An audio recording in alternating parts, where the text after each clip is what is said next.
كانوا قليلا من الليل ما يهجعون وبالأسحار هم يستغفرون. Bismillahirrahmanirrahim. Assalamualaikum warahmatullahi wabarakatuh.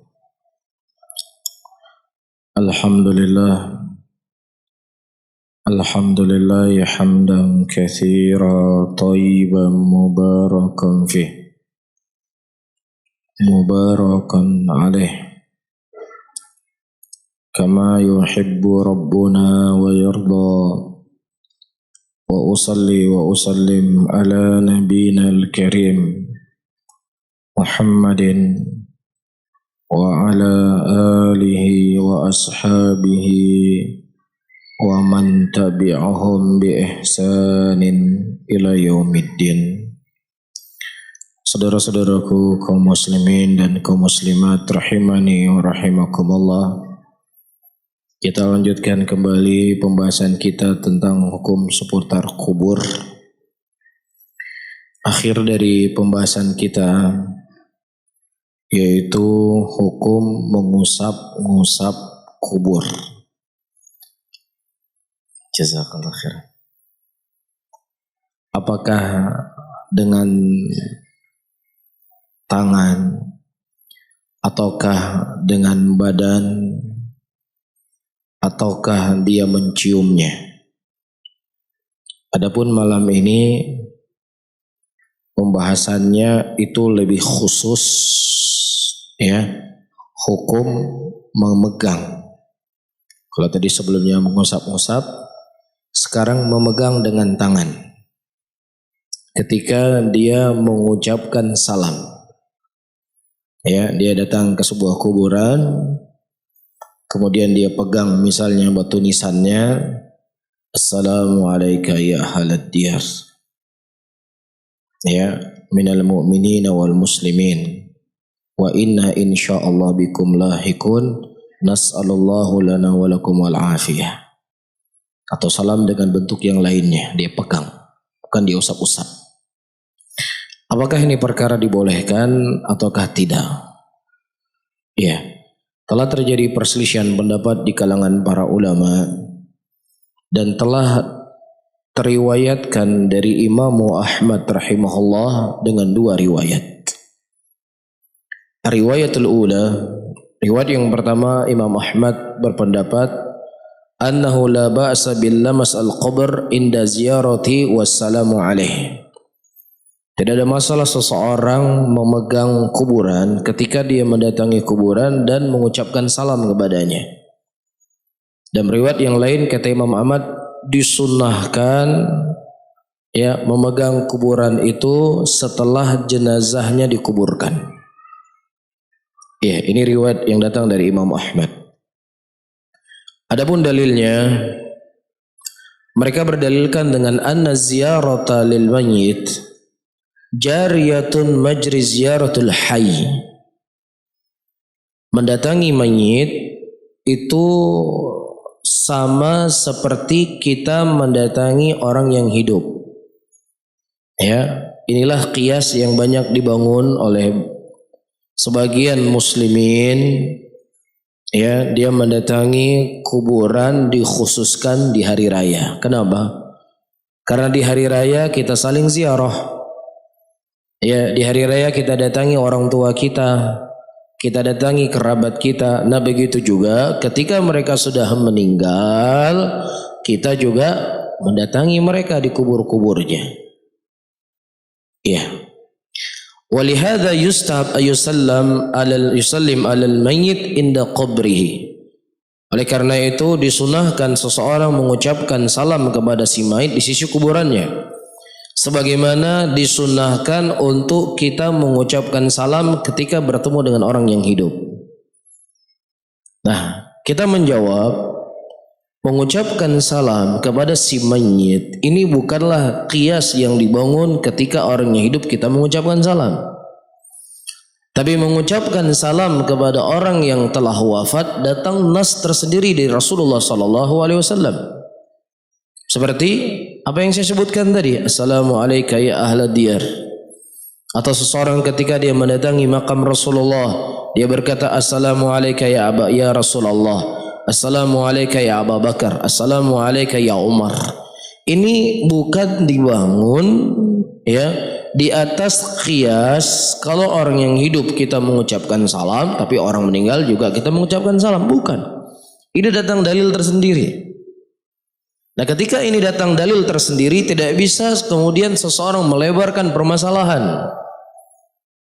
Ya, dia tetap harus berhenti bagaimana dalil tersebut datang. Iya. Nah, mereka mengkiaskan memegang kuburan itu kias kepada orang yang masih hidup kalau kita bertemu berjabat tangan dengannya. Ya, tidaklah seseorang berjabat tangan kecuali di situ akan berjatuhan dosa-dosa. Iya.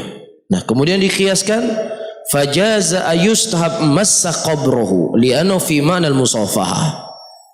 Nah, demikianlah kemudian mereka mengkias bolehnya kita bahkan disunahkan mengusap memegang kuburan, itu maknanya seperti kita berjabat tangan dengan orang yang hidup.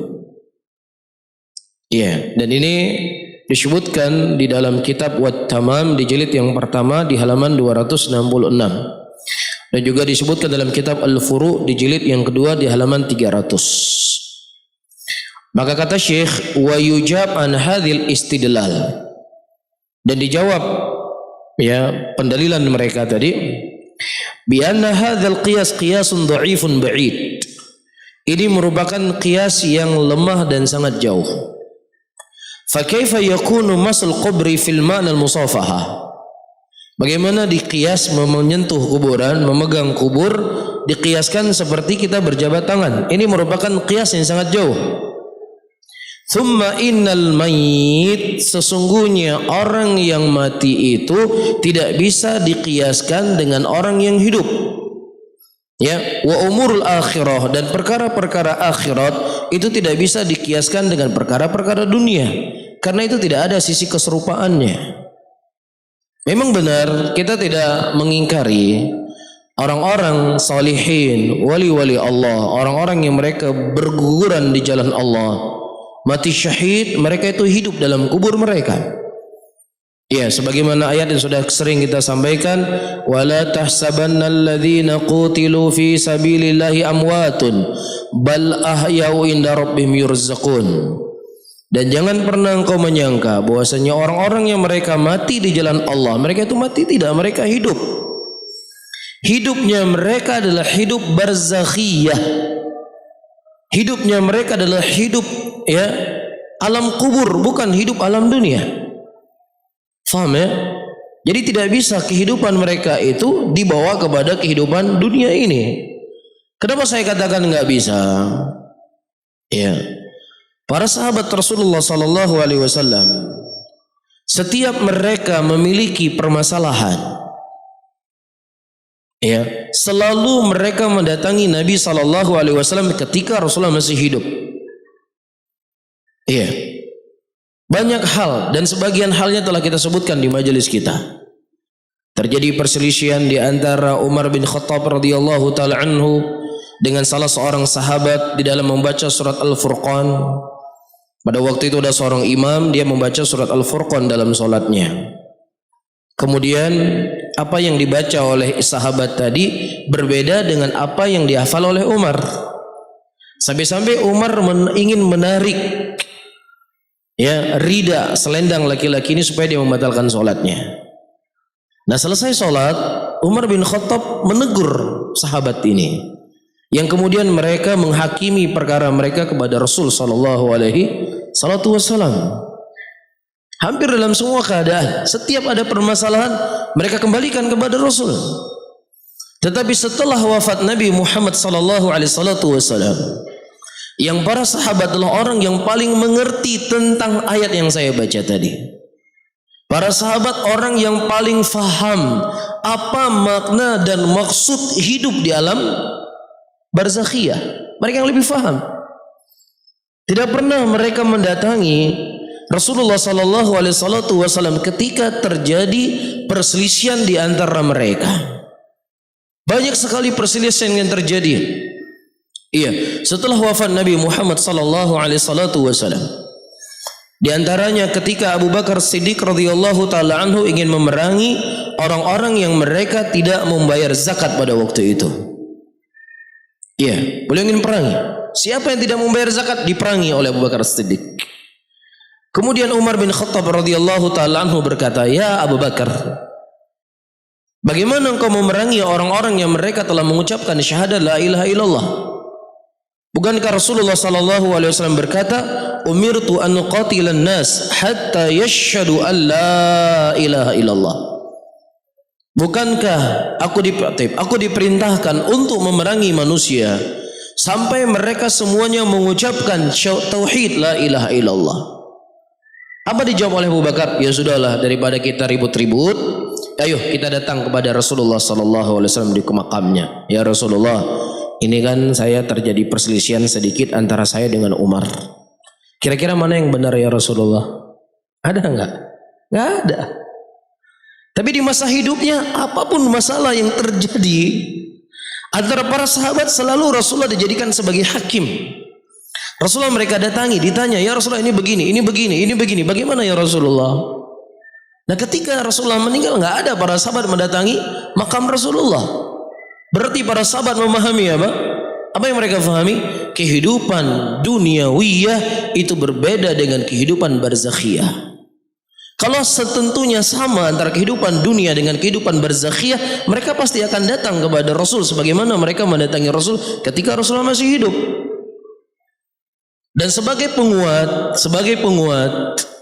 ya, Umar bin Khattab radhiyallahu taala anhu pada waktu itu sedang berkhutbah. Iya.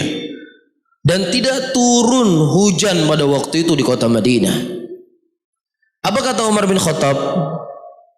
Iya, dulu ketika Rasulullah sallallahu alaihi wasallam masih hidup, kita mendatangi Rasulullah sallallahu alaihi wasallam agar beliau berdoa kepada Allah, ya, turun hujan untuk kita. Ketika Rasulullah masih hidup. Adapun hari ini Rasulullah telah meninggal. Iya, apakah ada Umar bin Khattab berkata, "Qum ya Abbas, bangun. Itu kan ada makamnya Rasulullah. Coba kamu datang kepada makamnya Rasul, bilang sama Rasulullah agar beliau berdoa untuk kita, Allah Subhanahu wa taala menurunkan hujan." Ada enggak? Enggak ada. Justru kata Umar bin Khattab, "Qum ya Abbas, bangun wahai engkau Abbas. Berdoalah dan mohonlah kepada Allah agar Allah menurunkan hujan kepada kita." Iya. Nah, bersama dengan itu tidak ada satupun para sahabat yang protes. Sebentar Umar. Umar, kamu paham enggak dengan firman Allah? Wala tahsabannal ladzina qutilu fi sabilillahi amwatun bal ahya'u inda rabbihim yurzaqun. Jangan pernah engkau menyangka bahwasanya orang-orang mati di jalan Allah mereka itu mati, tapi mereka hidup. Mereka hidup Umar. Ngapain ente suruh Abbas berdoa? Suruh datang kepada makam Rasul. Enggak ada. Tidak ada satupun para sahabat yang protes dengan apa yang dilakukan oleh Umar bin Khattab radhiyallahu taala anhu. Bersama dengan itu para ulama mengatakan ijma seluruh sahabat Nabi, ya, terlarangnya meminta kepada kubur. Dilarangnya apa? Meminta kepada kubur. Kalau seandainya itu hal yang dibolehkan, makam Nabi ada di depan mereka. Qum ya Abbas, bangun wahai engkau Abbas, minta sama Nabi agar Rasulullah meminta turunkan hujan kepada kita. Tapi ini tidak terjadi. Bisa difahami ya? Jadi tidak bisa dikias kehidupan duniawiyah kemudian dikias kepada kehidupan barzakhiyah. Ketika di dunia kita bertemu dengan orang kita berjabat tangan, nah ketika kita mati walaupun kita nggak langsung berjabat tangan, ya setidaknya kita peganglah batu kuburannya. Nggak bisa dikias dengan yang seperti ini. Ini adalah berhenti di mana dalil itu berhenti. Perkara ini kita berjalan di mana dalil itu berjalan. Jangan ditambah-tambah. Dan kita telah menukilkan pada pertemuan yang lalu ucapan Syekhul Islam Ahmad bin Abdul Halim rahimahumullah terjadinya kesyirikan di muka bumi ini, terjadinya banyak kekufuran di muka bumi ini, terjadinya penyimpangan-penyimpangan agama ketika mereka suka mengkias-kias sesuatu yang bukan pada tempatnya. Ya, kita tidak mengingkari adanya kias dan sudah sering sekali kita sampaikan di pengajian kita. Tetapi ketika disebutkan kias yang tidak nyambung, kias yang tidak nyambung, ketika kita menyampaikan sesuatu perkara tentang perkara riba, ya tidak boleh kita pinjam uang, ya tidak boleh membeli barang, nanti kan didenda. Nah ketika didenda, inilah ribanya. Ini riba jahiliyah. Wa ilam tuaddi terbah. Ketika engkau tidak membayar hutang yang telah jatuh tempo, maka aku mengambil keuntungan dari waktu keterlambatanmu. Setiap kita mendatangkan hadis Rasulullah tentang haramnya riba, selalu dikias. Loh, PLN itu gimana? Hah?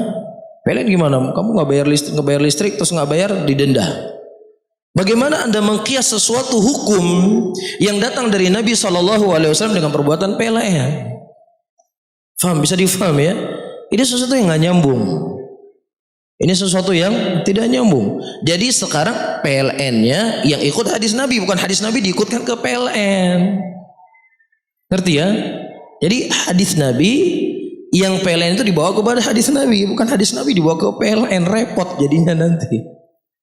Jadi PLN itu jadi lebih besar daripada hadis Rasulullah Sallallahu Alaihi Wasallam. Bisa difaham ya? Atau dikias lagi kepada kepada internet. Kalau tidak bayar internet tanggal sekian, denda. Iya. Jadi setiap kita bicara masalah kias, ya, berbicara dalam masalah riba, selalu riba itu jadi halal gara-gara apa? Kalau kita pakai wifi di rumah, kau nggak bayar selewat sekian bulan denda. Ini wifi kamu bawa kepada hadis. Ternyata sistem wifi-nya sistem yang keliru, sistem yang salah, harus diubah. Ya bukan hadis Nabi yang jadi berubah. Jadi jangan dibalik-balik. Jangan dibalik-balik. Iya, ucapan sahabat saja ketika bertentangan dengan perbuatan atau ucapan Rasul, ucapan sahabat itu harus disingkirkan. Ucapan Nabi harus dikedepankan. Iya, yushiku an tanzila alaikum hujaratun minas sama. Aqulu qaulu Rasulullah sallallahu alaihi wasallam wa taqulu qaulu Abi Bakar wa Umar. Hampir-hampir batu-batu dari langit tersebut jatuh mengimpit kalian. Aku mengucapkan ucapan Nabi, kalian berkata, telah berkata Abu Bakar, telah berkata Umar. Umar saja, Abu Bakar saja sudah dijamin masuk surga. Ketika berhadapan dengan ucapan Nabi, ucapan Abu Bakar dan Umar harus digeser. Ini kok bisa ucapan Nabi digeser, wifi-nya diambil? Gimana coba kira-kira? Bisa difahami ya? Nah, kemudian saudara-saudaraku muslimin dan muslimat yang dirahmati oleh Allah, disebutkan oleh Qurtubi rahimahullah, wabil jumlah فأحوال المقابر وأهلها على خلاف عادة الأهل الدنيا في حياتهم فليس تقاس الأحوال الآخرة على أحوال الدنيا وهذا لا خلاف فيه.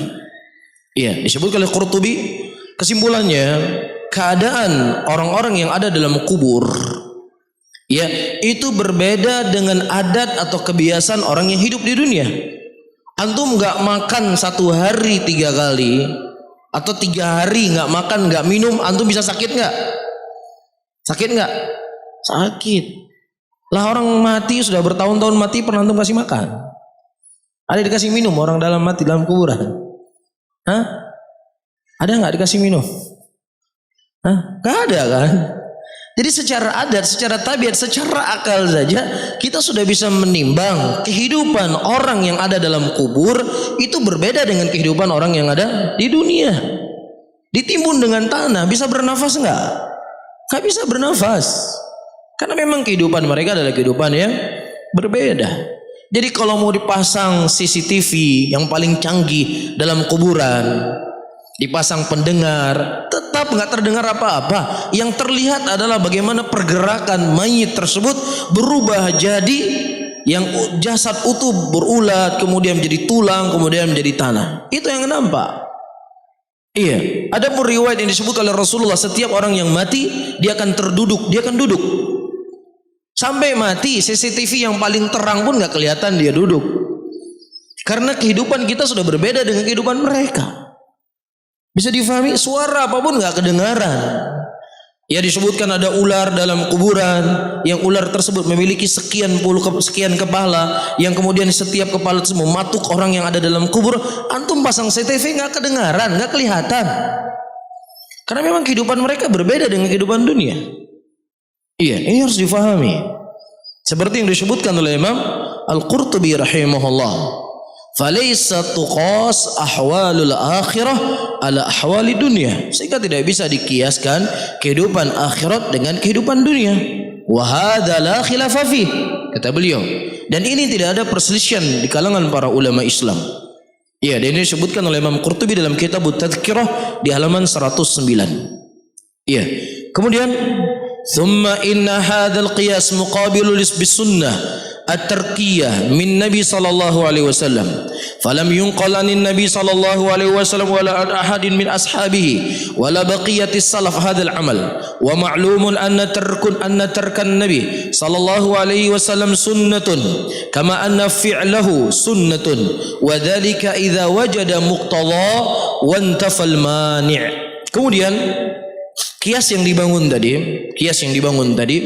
ya, ketika diperhadapkan dengan sunnah at-tarkiyah dan Nabi SAW tidak melakukannya, ini menjadi sunnah.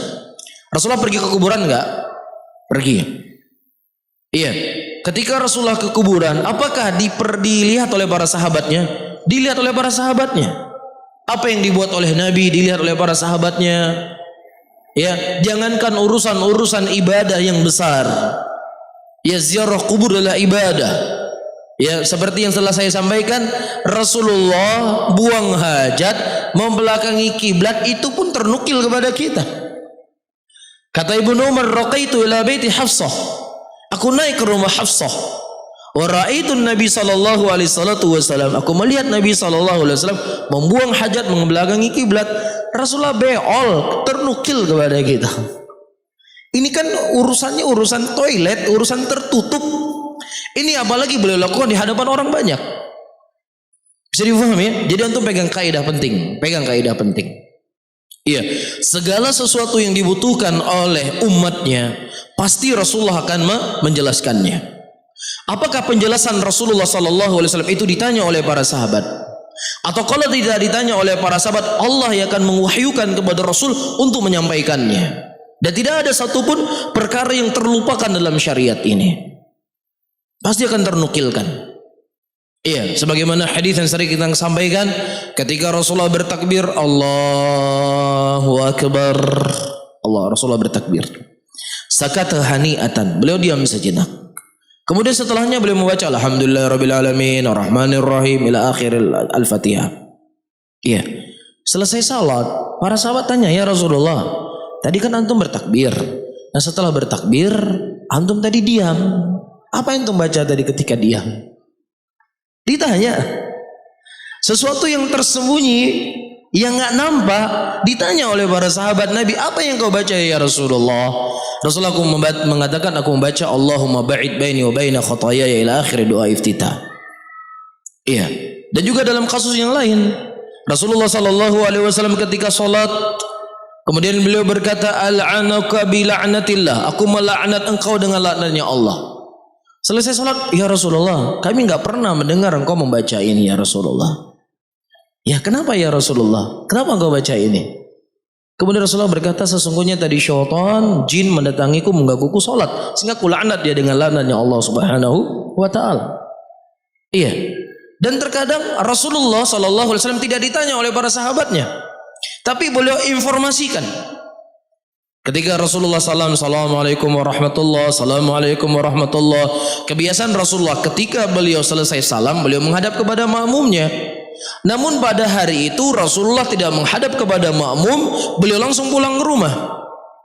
Ini kan di luar kebiasaan Rasulullah. Ya, ternukilkan kepada kita. Dan Rasulullah berkhutbah pada waktu itu, "Sesungguhnya aku tadi salat, teringat dalam salatku ada zakat atau sedekah yang belum aku bagikan, sehingga bersegeralah aku pulang." Diceritakan oleh Rasul. Bahkan urusan pribadi beliau, urusan rumah beliau, urusan putri beliau, kalau memang seandainya itu sesuatu yang butuh untuk diinformasikan, akan diinformasikan. Rasulullah pernah berkhutbah suatu hari, ya, beliau mengkhabarkan ada orang-orang yang ingin melamar atau ingin agar putri-putri mereka dinikahkan dengan Ali bin Abi Thalib. Ya, Ali bin Abi Thalib kan menantunya Rasulullah, kan begitu kan? Jadi ada beberapa wanita yang ditawarkan kepada Ali bin Abi Thalib. Jadi mereka minta izin kepada Rasulullah sebagai mertuanya Ali agar anaknya bisa dipoligami. Ini kan urusan keluarga kan? Urusan keluarga atau enggak? Urusan keluarga. Rasulullah jadikan khutbah. Rasulullah mengatakan la adzina laha, la adzina laha, la adzina laha.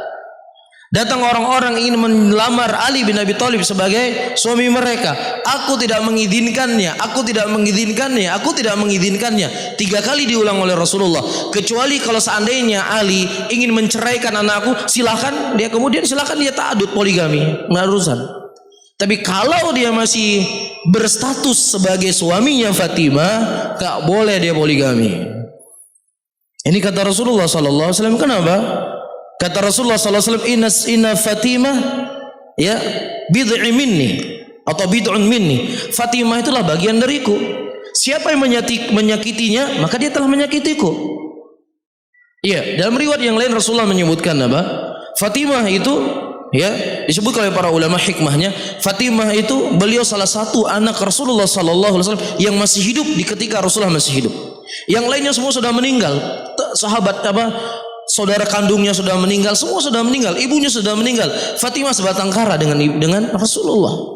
Sehingga jangan dibuat beban lagi kepada Fatimah dengan Ali poligami lagi.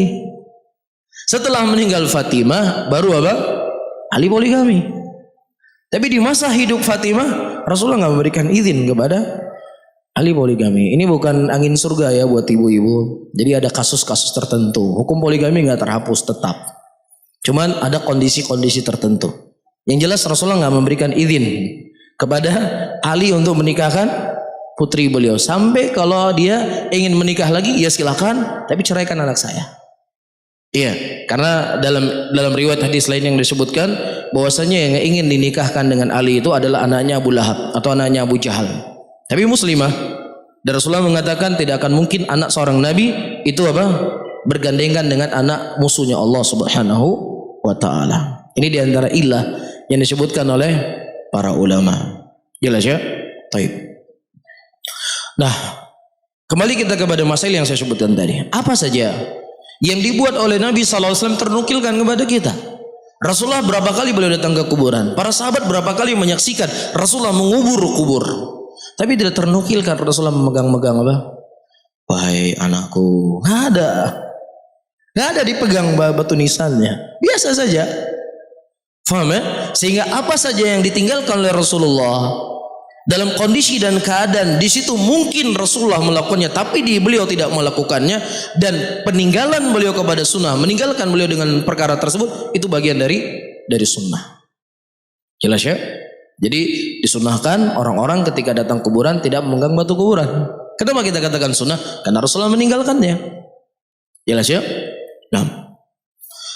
Kemudian ayyuhal ikhwah rahimani wa rahimakumullah, dan ini ada kaidah tersendiri. Ada kaidah tersendiri kapan sunnah terqiyah itu menjadi sunnah.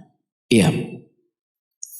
Riwayatul tsaniyah, karena ada dari perkara yang Rasulullah waktu itu Rasulullah dihidangkan doba, Rasulullah tidak mau makan.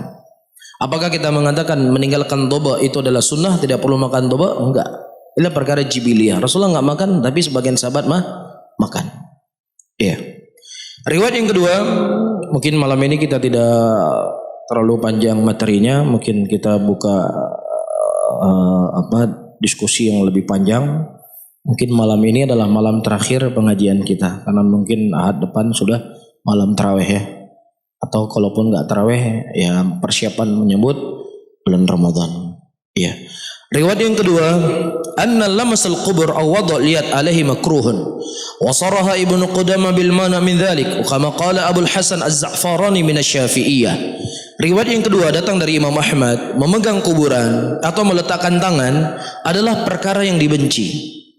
Iya, dan di antara ulama yang menyebutkan ini adalah Ibnu Qudamah. Dilarang, enggak boleh. Ya, dan juga disebutkan dari ulama Syafi'iyah Abul Hasan Az-Za'farani. Ya, ini riwayat yang kedua yang datang dari Imam Ahmad. Apa dalilnya? Dalilnya di antaranya disebutkan anna hadzal amal min al-bid'ah allati lam tarid bih sunnatu wa dzalika li anna tariq al-qarbi taqif ala tawqif wa li hadza qala Umar fi al-hajar al-aswad laula anni ra'aitu Rasulullah sallallahu alaihi wasallam yuqabbiluk ma qabaltuka. Bahwasanya amalan ini adalah amalan-amalan yang baru yang tidak ternukilkan padanya sunnah, dan demikian itu merupakan jalan tariq, ya, sunnah itu atau jalan yang amal dilakukan oleh Rasulullah merupakan jalan yang itu bentuknya tauqifiyah. Kapan ada dalil kita buat, kapan tidak dalil tidak kita buat. Ya, karena ibadah itu dibangun di atas tauqifiyah. Di mana ada datang dalil, di situ kita berjalan. Di mana dalil berhenti, di situ kita berhenti. Itu namanya tauqifiyah. Iya. Walihadza qala Umar, oleh karena itu Umar bin Khattab radhiyallahu taala anhu berkata kepada Hajar Aswad, laula anni, kalau seandainya aku tidak melihat Rasulullah menciummu, aku enggak perlu mencium kamu. Paham di sini ya? Kalau aku tidak melihat Rasulullah menciummu, aku enggak perlu cium kamu. Paham di sini? Iya, jadi ibadah itu tauqifiyah. Kenapa Umar bin Khattab mencium Hajar Aswad? Karena beliau melihat Rasulullah menciumnya. Kenapa beliau tidak mencium rukun Yamani? Karena beliau tidak melihat Rasulullah menciumnya. Kenapa beliau tidak mencium maqam Ismail, maqam Ibrahim? Kan di Ka'bah itu kan ada maqam Ibrahim, kemudian ada Hijr Ismail, terus ada rukun Yamani. Kenapa hanya Hajar Aswad saja dicium? Karena aku melihat Rasulullah mencium Hajar Aswad. Tapi kalau seandainya aku melihat Rasulullah mencium maqam Ibrahim, aku juga akan cium. Tapi aku nggak lihat Rasulullah mencium. Menunjukkan apa? Ini namanya tauqifiyah. Di mana ada dalil, di situ kita jalan. Di mana dalil berhenti, di situ kita berhenti. Itu maksud ucapan Syekh rahimahullah. Walaysa fil lamsil qubur halus salam alaihi tauqif. Dan tidak ada dalam menyentuh kuburan, ya, ketika kita mengucapkan salam itu tidak ada dalil datang dari Nabi sallallahu alaihi wasallam. Yang kedua, yang ketiga sedikit lagi. Anna hadzal min adati ahli alkitab min alyahudi wan nasara fatujib mukhalafatuhum. Karena amalan ini mengusap-ngusap, memegang, ya, ini adalah dari kebiasaannya ahlul kitab, dari orang Yahudi dan orang Nasara, dan kita wajib untuk menyelisih mereka. Apa saja, nggak boleh kita sama dengan mereka. Walaupun terkadang dari sisi ibadah, contoh ya, orang-orang Yahudi mereka puasa atau tidak? Mereka puasa. Apa dalilnya mereka puasa? Jelas Allah sebutkan dalam Al-Quran. Kutiba alaikumusiyam kama kutiba alal ladzina min qablikum. Diwajibkan kepada kalian berpuasa sebagaimana telah diwajibkan orang-orang sebelum kalian. Berarti orang-orang sebelum kita mereka berpuasa. Iya. Dalam hadis yang lain Rasulullah mengatakan, faslun bainana wa baina siyamihim baina siyam ahlil kitab aklatus sahur. Perbedaan di antara puasa kita dengan puasa mereka ahlul kitab adalah makan sahur. Jadi mereka puasa, kita juga puasa. Mereka menahan lapar dan haus, kita juga menahan lapar dan haus. Nah, supaya nggak sama dengan mereka, kita makan sahur. Bisa difahami ya? Jadi pokoknya nggak boleh sama dengan mereka, nggak boleh sama. Apa saja harus kita selisihi. Rasulullah Sallallahu Alaihi Wasallam berkata pada puasa Ashura, orang Yahudi kan berpuasa Ashura tanggal 10 Ashura kan. Rasulullah mengatakan, nanu haqqu bi Musa, kami lebih berhak kepada Musa dibandingkan kalian. Karena orang Yahudi berpuasa tanggal 10, Rasulullah berkata, kalau seandainya saya hidup tahun depan, saya akan berpuasa pada tanggal 1 hari sebelumnya. Pokoknya nggak boleh sama mereka, nggak boleh sama. Tapi hari ini umat Rasulullah berusaha untuk supaya bisa sama dengan mereka, nggak mau ketinggalan. Mereka ada hari kelahiran Nabi mereka, kamu nasyid. Mereka ada hari peringatan kenaikan Isa al-Masih, kamu pihna. Pokoknya nggak mau ketinggalan. Apa yang mereka buat, kita juga harus buat. Apa yang mereka lakukan untuk Nabi mereka, kita juga harus, nggak boleh kalah. Bisa difahami ya? Nah, demikianlah pengkhabaran yang dikhabarkan oleh baginda Nabi Muhammad sallallahu alaihi salatu wasallam. Kemudian ayyuhal ikhwah rahimani wa rahimakumullah, yang keempat, anna lamasal qubur aw wada'iyat alaihi dari'atun ila ta'dhimi wa tamassuh bihi wa dzalika dari'atun ila syirki fa hurrima saddan li dari'ah. Karena menyentuh kubur atau meletakkan tangan di atas kuburan ini sebagai bentuk untuk menutup pengagungan kepada kubur. Iya, karena mengagungkan kubur itu kita khawatirkan akan terjerumus ke dalam kesyirikan. Lagi-lagi saya ulangi kembali, saya pertegas, jangan nanti orang salah faham urun ma kubu pi ka kafe. Saya nggak bilang gitu. Ya, urun ma kubu pi ka syirik. Saya nggak bilang begitu. Saya bilang ini amalan, bukan saya bilang, ini Syekh yang mengatakan. Amalan itu tidak disunahkan karena Rasulullah tidak berbuat. Karena kita khawatirkan kalau seandainya nanti setiap ke kuburan kita sentuh kuburnya, kita sentuh, kita khawatirkan ini akan bentuk pengagungan kepada kubur yang suatu saat nanti kubur ini apa? Lah yang akan begini dan begini. Bisa difahami? Pokoknya betul takir bajar kumat kuburan pulih tapi pasti ada sesuatu dengan kubur nih. Kan gitu. Namanya syaitan. Terkadang dibuat was-was. Faham ya? Lagi-lagi saya katakan, saya nggak pernah mengatakan orang pegang kuburan kafir. Saya nggak pernah mengatakan demikian. Siapa yang menisbatkan kepada saya dia telah berdusta. Tapi dari'ah. Orang ada seseorang laki-laki melihat perempuan yang bukan mahramnya. Ini kan apa namanya? Jalan kepada perzinaan kan? Kita kata nggak dia berzina? Kamu berzina? Kita nggak mengatakan dia berzina. Tapi ini jalan menuju kepada perzinaan, bukan zina. Jalan menuju kepada perzinaan. Bisa difahami? Dan pendapat yang sahih wallahu alam bisawab, menyentuh memegang kuburan adalah perkara-perkara baru yang tidak ada ya dalil dalam syariat dan tidak boleh diyakini itu adalah bagian dari syariat, karena sesuatu yang itu kalau dikatakan bagian dari syariat pasti akan datang kepada kita dengan jelas dan gamblang. Wallahu taala a'lamu bishawab. Mungkin ini yang bisa saya sampaikan pada malam hari ini. Mudah-mudahan bermanfaat bagi saya sendiri dan juga buat hadirin dan hadirat semuanya. Mungkin ada beberapa saat ada sesuatu yang mau disampaikan atau ditanyakan, silakan.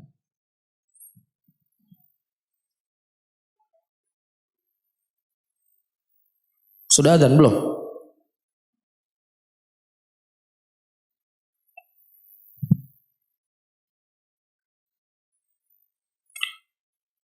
Baik, kalau tidak ada bonus buat saya. Tinggal 5 menit lagi. Baik, kalau tidak ada saya baca tanggung ya. Biar waktu 5 menit bisa kita mengambil manfaat dari ucapan Syekh rahimahullah. Baik, saya baca sedikit lagi. Kata Syekh rahimahullah, wa dzalika lima taqaddam min anna tariqul qurb wat ta'at huwa an-nass wa la nassa fi dzalik fayabqa al-hukmu 'ala al-asl wa al-hadar li'anna dalil al-qawl al-akhar dha'if la yasluh lil istidlal bih. Ayyuhal ikhwah rahimani wa rahimakumullah. Iya, perlu untuk pahami di dalam permasalahan ya sebuah amalan yang itu adalah amalan yang harus kita tinggalkan, bukan ditanya apa dalilnya mau tidak boleh menyentuh kuburan, apa dalilnya? Nggak boleh. Ya, dalam perkara-perkara yang seperti ini tidak ditanya apa larangannya. Bisa difahami? Saya pernah menyampaikan di masjid ini ataukah di masjid yang lainnya. Ya. Misalkan di tahun 2019 ini kita mau buat haji di Aceh. Buat haji di mana? Di Aceh. Kita buat Ka'bah, kita buat Arafah, ada Musdalifahnya, ada Minanya. Ya, nanti kita buat jamarat tempat lempar jamarat. Gampang kan? Tinggal dibuat saja. Boleh enggak kira-kira? Boleh atau enggak? Boleh enggak kita buat haji di Aceh? Enggak boleh. Kemudian kalau ditanya apa dalilnya enggak boleh buat haji di Aceh? Antum punya dalil enggak boleh buat haji di Aceh? Apa dalilnya? Apa kira-kira jawabannya? Dalilnya enggak ada dalil. Jadi enggak ditanya apa dalilnya enggak boleh haji di Aceh. Ya, jawabannya adalah karena tidak adanya dalil. Jadi ketika ditanya kenapa tidak boleh kita memegang kuburan, Ya, karena tidak ada dalil. Rasulullah sallallahu alaihi wasallam tidak melakukannya. Rasulullah sallallahu alaihi wasallam tidak menganjurkannya. Dan para sahabat juga tidak pernah menukilkan kepada kita Nabi sallallahu alaihi wasallam memegang apa? Memegang kuburan tersebut. Bisa difahami. Jadi dalilnya karena tidak adanya dalil. Bisa difahami? Maka kata Syekh rahimahullahu taala di sini, min anna tariqul qurb wa ta'ah, bahwasanya ketaatan ya dan sesuatu yang dilakukan untuk pendekatan kepada Allah itu harus ada nasnya. Dan sesuatu perkara yang itu ada dalam Islam pasti nasnya itu jelas terang benderang, enggak mungkin tersembunyi.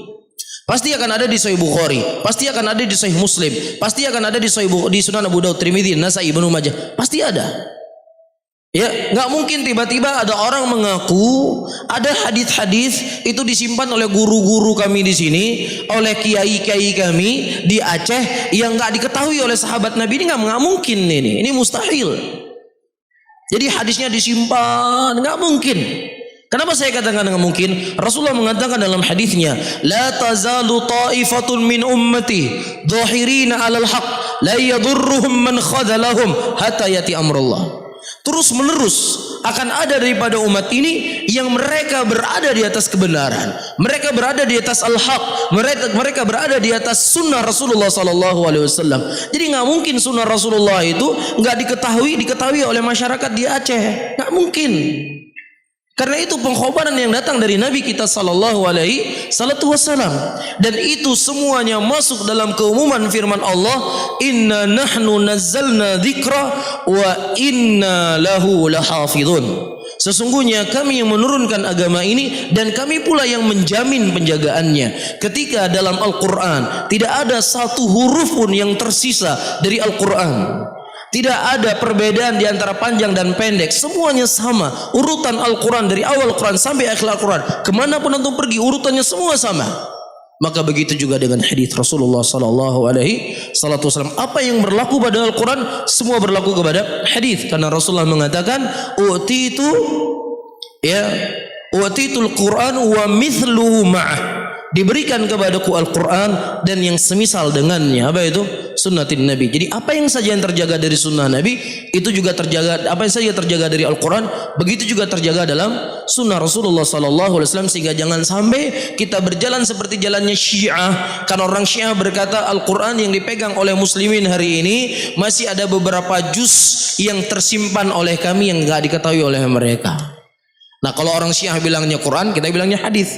Ada hadis-hadis Nabi yang diketahui oleh ulama-ulama kami, oleh kiai-kiai kami, nggak diketahui oleh kutubus sittah. Ini aneh. Faham? Ada sisi keserupaan di sini. Bisa difahami? Nah, wallahu taala alam. Besok mungkin ini yang bisa saya sampaikan, mudah-mudahan bermanfaat bagi saya sendiri dan juga buat antum semuanya. Dan kita berdoa dan memohon kepada Allah Subhanahu wa taala agar Allah Subhanahu wa taala mempertemukan kita dengan bulan Ramadan, dan semoga Allah Subhanahu wa taala membersihkan hati kita, mensucikan jiwa kita agar bagaimana masuk bulan Ramadan kita bisa maksimal sebaik mungkin untuk beribadah di bulan Ramadan, dan tidaklah keluar dari bulan Ramadan kecuali Allah Subhanahu wa taala memberikan kepada kita rezeki seperti seorang bayi yang baru dilahirkan dari perut ibunya. Amin ya rabbal alamin. Saya akhiri, Allahumma shalli ala Muhammadin wa ala alihi wa ashabihi wa man tabi'um bi ihsanin ila yaumiddin. Wassalamualaikum warahmatullahi wabarakatuh.